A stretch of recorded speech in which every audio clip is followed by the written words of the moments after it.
जय हिंद दोस्तों। जैसा कि रमेश सिंह का जो यूपीएससी के लिए बेस्ट बुक माना जाता है उसको हम लोग एनालिसिस कर रहे हैं। तो आज हम लोग देखेंगे कि भारत की वृद्धि के चरण कैसा कैसा था, यानी हमारे इकोनॉमिक्स लेवल शुरुआत का कैसा था और पूरे दुनिया में किस प्रकार के था। तो इन परिस्थितियों को समझेंगे और तभी वर्तमान को सुधार सकते हैं। जैसा कि आप जान रहे हैं कि वृद्धि का चरण यानी सबसे पहले WWA 1960 के दशक में मॉडल दिया। क्या दिया था कि वो मॉडल में बताया गया था कि भारत का मॉडल कैसा होगा, यानी भारत या पूरे दुनिया में किस तरह से होगा कि मानवीय कम होगा, माने मानव के द्वारा कम होगा, वैज्ञानिक अधिक होगा। यानी जो मानव के द्वारा कुछ नहीं होगा, सब कुछ होगा, वैज्ञानिक रूप से जो होगा वही होगा। जैसा कि कहने का मतलब है मानव की कम होगा और जो वैज्ञानिक होगा वो अधिक होगा। तो इन लॉजिकल को भी हमें समझना पड़ेगा कि WW रॉक एक 60 में मॉडल दिया तो उसने क्या दिया कि भारत के और पूरे दुनिया की अर्थव्यवस्था की चरण कैसा था, वो परिस्थितियों को समझेंगे और तभी हम वर्तमान की चीजों को रिपेट करेंगे। यानी वैज्ञानिक रूप से अधिक बताइए, यानी जो बोल दिए वही सही हो गया। तो अर्थव्यवस्था का रैखिक चरण की दिशा में भविष्यवाणी संभव है। यानी देखिए इस चीज को समझने के लिए आपको इसमें लॉजिकल होनी चाहिए कि भारत की अर्थव्यवस्था रैखिक चरण में समझना होगा। यानी सबसे पहले भविष्यवाणी संभव हो गया, यानी हम कोई आप जो बताइए कि भविष्यवाणी किसी का सही हो सकता है। मैंने कह देंगे कि 2025 में कोई 2000 जिस तरह से 2025 में विधानसभा के चुनाव है और उसमें आप अनुमानित लगा सकते हैं कि वही पार्टी जीतेगी, तो ऐसा हम तो कोई अनुमानित नहीं कर सकते। यानी भविष्यवाणी कर सकते हैं लेकिन नहीं कर सकते हैं कि मतलब वो चुनाव जीती जाए। यानी संभव हो सकता है न भी होता है। तो कोई भी चीज हम कर रहे हैं तो तैयारी कर रहे हैं, उसमें क्या है वो संभव भी हो भी सकता है न भी हो सकता है। तो उन परिस्थितियों को भी देखेंगे कि भारत की पहली स्थिति 1960 के दशक में मानवीय की ओर कम था जबकि वैज्ञानिक के रूप में अधिक था। वृद्धि का चरण ये व्यक्ति WW क्या बोला, सॉरी WW रॉक ये क्या बोला कि कोई भी देश विकास कर सकता है तो 3 चरण से गुजरना होगा। यानी रैखिक चरण से कितना तरीके से 3 चरण से, पहला होना प्राथमिक, फिर द्वितीय, फिर तृतीय। तो ये व्यक्ति आके बोले कि कोई भी देश को विकास करना है, या देखिए सभी देश में अपना अपना अलग अलग समस्या, भारत के अपना अपना समस्या।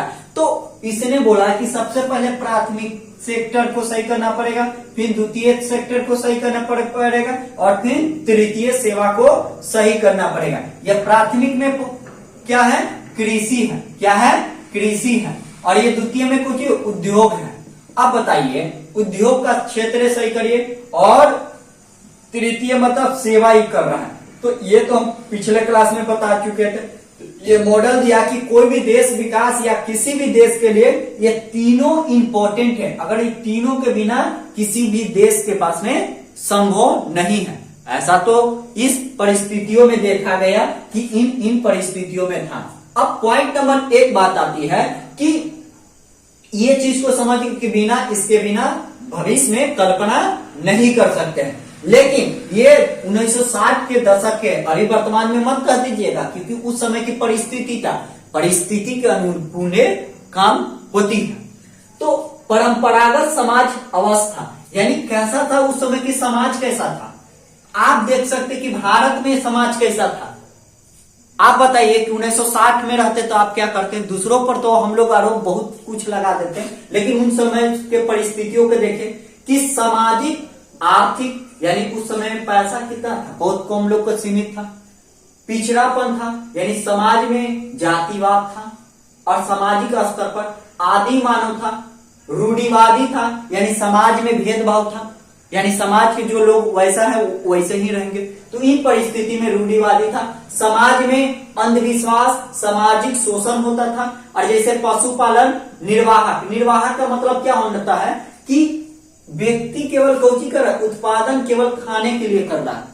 आज भी बिहार में जो है तो कृषि जैसे उत्तरी भाग तो किसानी लोग क्यों करते हैं कि केवल खाने के लिए, उसको बेचने, उसे निर्वाह कहते हैं। केवल अपने कुछ समय के लिए खाने के लिए रहता है तो उसे निर्वाह कहते हैं। वर्तमान में ये देश से कौन कर निकला है, वर्तमान में मध्य एशिया से अफ्रीका, भूटान ये बाहर निकल चुका है। एशिया वाला देश ये चीज को शोषण से, मानवीय से, रूढ़िवादी से, धार्मिक कट्टरपंथी से, तो हमें यही समाज में कुछ कुरीतियां है और इसी को सुधार करना पड़ेगा। देखिए हम लोग अब देखेंगे कि पूर्वी परिस्थितियों को, यानी पूर्वी परिस्थिति की अवस्था को समझेंगे। जैसा कि यहाँ पर थोड़ी सी मिस्टेक हो गया तो इसके लिए क्षमा चाहते हैं। तो हमारे पास में परिस्थिति 1960 के दशक में क्या था उसी को आंकड़ा करेंगे, तब ना वर्तमान की तुलना करेंगे कि डायरेक्ट कर देंगे। तो निवेश पर बल देना चाहिए, यानी जब हमारे पर में ब्रिटेन आया था तो ब्रिटेन क्या किया था, जो इंग्लैंड वाला था ये क्या किया था, हमारे पर उस समय की परिस्थिति समझेंगे कि क्या था और इस चीजों को भी था। तो हमारे पास में निवेश पर वो बल दिया, जैसा कि कृषि उद्योग के विकास का प्रमुख आधार किया। जैसे कि ब्रिटेन जो आया था हम पर रेलवे बिछाया, डाक लाया, न्याय किया, कानून व्यवस्था किया, आईएएस बनाया, तो वह चीज को विकास के रूप में माना जा सकता है। लेकिन वो भारत को तो विकास करने नहीं आया था, वह केवल अपना ब्रिटेन के विकास करने के लिए आया था। तो ये विकास के रूप में आप कह सकते हैं कि जब विकास के रूप में आया था तो डाकघर, न्याय, रेलवे जो लाइन है वह बिछाने के काम कौन किया था, ब्रिटेन किया था। तो आई होप इसको समझे होंगे कि विकास तो कृषि उद्योग में भी प्रमुख आधार किया था, लेकिन वो अपने हित के लिए कार्य किया था, न कि भारत की जनता के लिए लाभ के काम है। तो आप समझ पाए होंगे कि ब्रिटेन अपना लाभ के लिए ये डाक के, न्याय व्यवस्था के, कानून के और आईएएस का गठन आईसीसी बोर्ड या यूपीएससी की थी। तो उन परिस्थितियों को भी समझेंगे हैं कि किन परिस्थितियों में भी हुआ। और भारत में स्थिति में क्या था, ब्रिटेन में के जो आगे सत्ता जितना भी मानवीय नए नए उद्योग निवेश किया, और यही बात में कुछ क्या, नए नए निवेश उद्योग जैसे कि भारत में विकास के रूप में काम तो नहीं किया बल्कि अपने हित के लिए ब्रिटेन काम किया। अब अपवाद में खुद देख लीजिए कि भारत में अपवाद क्या था। देखिए भारत के सामने एक बड़ी चुनौती यही रहा कि भारत में कभी भी औद्योगिक क्रांति नहीं हुआ, जबकि अमेरिका, चाइना ये सब के पास में औद्योगिक क्रांति हो चुकी थी, बशर्ते हमारे भारत में नहीं हुआ था। तो भारत के सामने अगर औद्योगिक क्रांति हुआ नहीं है तो परिस्थिति क्या बनेगा कि भारत के दक्षिण एशिया वाला देश औद्योगिक चरण कभी करवे नहीं किया, तो विकास कैसे हो जाएगा।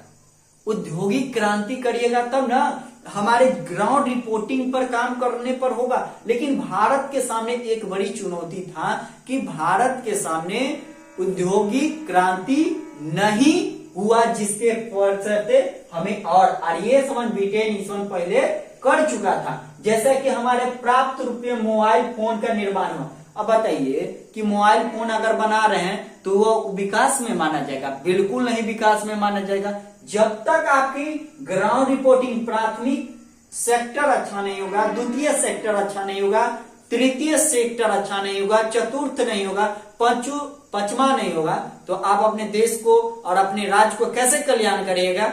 तो इन परिस्थितियों में भी आप समझ सकते हैं कि भारत में दक्षिण एशिया के देश में भी औद्योगिक चरण माने औद्योगिक चरण हमारे कभी होबे नहीं किया, जिसके कारण पर्याप्त केवल मोबाइल बनाया गया। तो मोबाइल से थोड़ी देश का विकास होगा, वहां ग्राउंड रिपोर्टिंग पर तो हमारे फोन का निर्माण हो, अलग देखिए, अगर राष्ट्र के, राज्य का, नगर का विश्लेषण करना होगा, अगर उस समय ये विश्लेषण, तो मेन क्या कारण था कि हमारे कर औद्योगिक क्रांति नहीं हुई थी। और आप बताइए कि हमारे पास में प्रति व्यक्ति आय कम था, उस समय की बेरोजगारी कितना था, उस समय की शिक्षा क्या था, उस समय की डॉक्टर की असुविधा कितना था।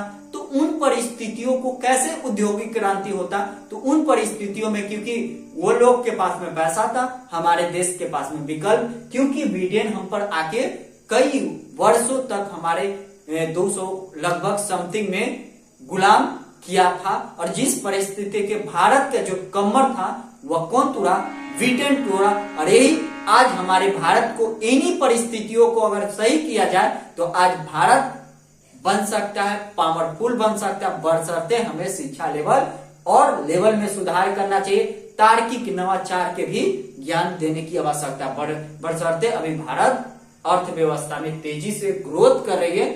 अगर वीडियो अच्छा लगे तो लाइक शेयर करेंगे, वीडियो में कुछ कमी पाया जाता है तो आप हमें कमेंट के द्वारा बता सकते हैं। जय हिंद।